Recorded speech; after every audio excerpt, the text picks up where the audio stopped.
30 വർഷം പഴക്കമുള്ള കടങ്ങോട് ജലധാര കുടിവെള്ള പദ്ധതിയുടെ ജലസംഭരണി അപകടാവസ്ഥയിൽ. കടങ്ങോട് പഞ്ചായത്തിലെ 4, 7, 8 വാർഡുകളിലെ കുടുംബങ്ങൾക്കുള്ള ജലധാര കുടിവെള്ള പദ്ധതി സംരക്ഷിക്കണമെന്നാവശ്യപ്പെട്ട് നാട്ടുകാർ രംഗത്ത്. ജലസംഭരണിയുടെ വശങ്ങളും സംരക്ഷണ ഭിത്തിയും കാലപ്പഴക്കത്താൽ അപകടാവസ്ഥയിലാണ്. സംഭരണിക്ക് താഴെയുള്ള വീടുകളിലുള്ളവർ ഭീതിയിലാണ് കഴിയുന്നത്.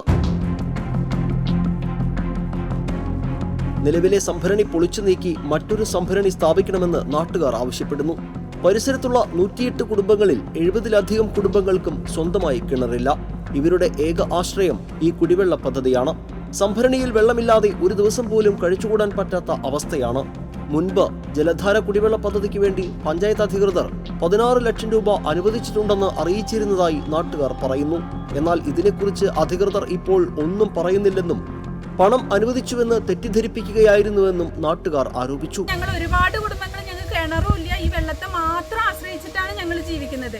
ഇപ്പൊ ഞങ്ങളുടെ പ്രശ്നം എന്താണെന്ന് വെച്ചാൽ ഞങ്ങളുടെ ടാങ്ക് ഇതാ അതീവ ഗുരുതരാവസ്ഥയിലാണ്. വിണ്ട് പൊട്ടി അതിന് വിള്ളലുകൾ സംഭവിച്ച് വെള്ളം പുറത്തേക്ക് എടുക്കുന്ന ഒരു അവസ്ഥ ഉണ്ട്.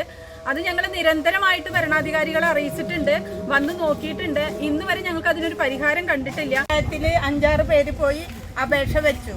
അപ്പൊ പ്രസിഡന്റ് ഞങ്ങളോട് പറഞ്ഞു ഫണ്ടും പാസ്സായിട്ടുണ്ട്, ഇതിന് ഞങ്ങൾക്ക് അടിയന്തരമായിട്ട് പരിഹാരം കാണാന്ന് പറഞ്ഞിട്ടാണ് ഞങ്ങൾ തിരിച്ചു പോകുന്നത്. അപ്പൊ അതാ പറയുന്നു ഈ ഫണ്ട് പാസ്സായിട്ടില്ലാന്ന്. ഇന്ന് തൊട്ടിട്ട് കുടിവെള്ളം നിർത്തുകയാണെന്നാ പറയണേ. ഞങ്ങൾക്ക് ജീവിക്കാൻ യാതൊരു മാർഗവും ഇല്ല. ഈ ടാങ്കിലേക്ക് വെള്ളം അടിച്ചിട്ട് കൊടുക്കുകയാണെങ്കിൽ താഴത്ത് 10-13 വീടുകളുണ്ട്. എന്തെങ്കിലും കംപ്ലൈന്റ് വന്നത് പൊളി പിടിക്കാൻ എന്തായാലും ഈ 13 വീടുകൾ നശിച്ചു പോകും. അപ്പൊ അതുകൊണ്ട് ഇവിടുന്ന് അങ്ങോട്ട് മോട്ടർ അടിച്ച് വെള്ളം കൊടുക്കാൻ ബുദ്ധിമുട്ടുണ്ട്. കഴിഞ്ഞ വർഷം വരൾച്ചയെ നേരിടുന്നതിന് ഓരോ ഗുണഭോക്താവും 1000 രൂപയെടുത്ത് ജലവിതരണ മോട്ടോർ പുരയിലേക്ക് 3 ഫേസ് കണക്ഷൻ എടുത്തിരുന്നു. MP, MLA, ത്രിതല പഞ്ചായത്ത് അംഗങ്ങൾ എന്നിവർ പ്രശ്നം പരിഹരിക്കാൻ മുന്നോട്ട് വരണമെന്നാണ് നാട്ടുകാരുടെ ആവശ്യം. അല്ലാത്തപക്ഷം ശക്തമായ പ്രക്ഷോഭങ്ങൾക്ക് രൂപം നൽകുമെന്നും നാട്ടുകാർ അറിയിച്ചു. TCV എരുമപ്പെട്ടി.